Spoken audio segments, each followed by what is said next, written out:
Ever wondered if you could magically transform your Apple gift card into PlayStation goodies? Sadly, there's no direct way to add an Apple gift card to your PlayStation account like you would with a PlayStation gift card. They operate within completely different ecosystems. But don't toss that Apple gift card just yet. One option is to explore gift card exchange websites or apps. These platforms let you trade your Apple gift card for another gift card, such as one for Amazon or even a prepaid Visa or MasterCard. If you opt for an Amazon gift card, you can then use your Amazon credit to purchase a PlayStation Store gift card from Amazon.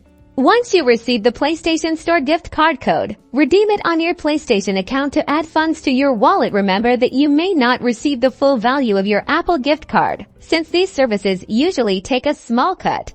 Another clever tactic is to use your Apple gift card for things you would otherwise buy with money you'd then use on PlayStation. For example, use it to pay for Apple Music, and then use the money you saved on music to purchase a new PS5 game. Think of it as freeing up your budget by using the gift card for something else. You can redirect your funds towards your PlayStation cravings. So, while you can't directly use an Apple gift card on PlayStation, these indirect methods can help you get those games and subscriptions you're after. Good luck, everyone!